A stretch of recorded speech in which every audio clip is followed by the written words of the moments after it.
Hi అండి, నేను మీ Sandhyarani. Welcome back to our channel ఆహా మన వంటలు.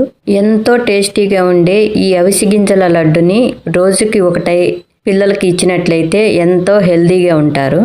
వీటి ప్రయోజనాలు తెలిస్తే అస్సలు వదిలిపెట్టరు. అవిసె గింజలలో ఔషధ గుణాలతో పాటు పోషక విలువలు కూడా ఉంటాయి.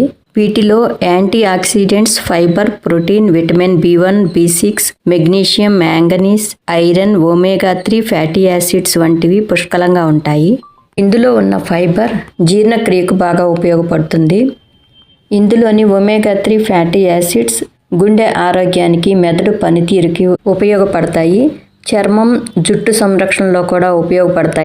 డైలీ 1 లేదా 2 స్పూన్లు ఆహారంలో ఉపయోగించడం మూలాన ఎన్నో ఆరోగ్య ప్రయోజనాలు ఉంటాయని నిపుణులు చెప్తున్నారు. ఇంకా ఆలస్యం చేయకుండా ప్రాసెస్లోకి వెళ్ళిపోదాం. ఫస్ట్ అవిసె గింజలని దోరగా వేయించుకోవాలి. నేను ఒక పెద్ద కప్పుతో అవిసె గింజలను తీసుకున్నాను. ఇవి చిట్లి ఎగిరి పడిపోతాయి అన్నమాట. అందుకు మనం కొద్దిగా వాటర్ని స్ప్రే చేసుకున్నట్లయితే మనం మూత పెట్టకుండా ఉంటే కూడా చక్కగా వేగుతాయి. బాండీలో నుంచి బయటికి పడిపోకుండా ఉంటాయి. అలాగని ఎక్కువ నీళ్ళు పోయకూడదు, లైట్గా స్ప్రే చేయాలన్నమాట, అంతే. మధ్య మధ్యలో కలుపుతూ గింజ లోపల వరకు వేగేటట్లు మీడియం ఫ్లేమ్లో వేయించుకోవాలి.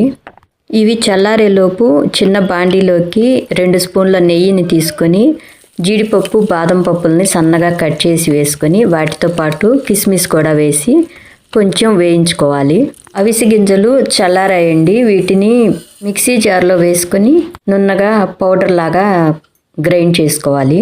చూడటానికి పొట్టు మినుములు వేయించి పౌడర్ చేసుకున్నట్లుగా వస్తుంది. టేస్ట్ కూడా అలాగే ఉంటుందన్నమాట. ఎక్కడా పలుకు లేకుండా ఇలా గ్రైండ్ చేసుకుంటే బాగుంటుంది. ఇదే మిక్సీ జార్లోకి తురిమిన బెల్లము ఒక 1/4 కప్పు, కొంచెం తీపి తక్కువగా తినేవాళ్ళైతే 1/2 కప్ వరకు వేసుకోవచ్చు.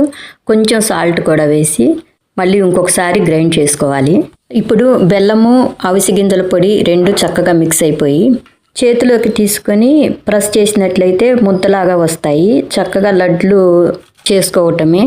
మెత్తగా ఉండే ఆర్గానిక్ బెల్లం వేసాం కాబట్టి పొడి పొడిగా అయిపోకుండా మెత్తగా ముద్దలాగా వస్తాయి. ఈజీగా లడ్లు చుట్టుకోవచ్చు అనమాట. ఇంకా ఇందులోకి వేయించి పెట్టుకున్న జీడిపప్పు, బాదం పప్పు, కిస్మిస్ మిశ్రమం కూడా వేసుకొని టేస్ట్ కోసం ఒక 2 స్పూన్స్ నెయ్యి వేసుకొని బాగా కలిసేటట్లు కలుపుకొని ఇంకా లడ్లు తయారు చేసుకోవటమే. మీకు నెయ్యి ఫ్లేవర్ ఇష్టం లేనట్లయితే అలాగే కూడా ఉండలు చుట్టుకోవచ్చు. అవిసె గింజల్లో కూడా లైట్గా జిగురు ఉంటుంది కాబట్టి వేయించితే కూడా మనకి లడ్డు పొడి పొడిగా ఏమీ విడిపోదు. మినప సున్నుండలంతా డెలికేట్గా ఉండవు. ఇవి వేయకపోయినా గట్టిగా ప్రెస్ చేస్తే ముద్దలాగా వస్తాయి. ఈజీగా లడ్లు తయారు చేసుకోవచ్చు. ఇంకా ఈ మిశ్రమాన్ని అంతటిని మనకి కావాల్సిన సైజులో రౌండ్గా బాల్స్ లాగా ఒత్తుకొని లడ్లు తయారు చేసుకోవటమే. చూడండి లడ్డు ఎంత బాగా వచ్చిందో. మధ్య మధ్యలో బాదం పప్పులు, జీడిపప్పులు, కిస్మిస్ తగులుతూ తినేటప్పుడు ఎంతో టేస్ట్గా అనిపిస్తాయి.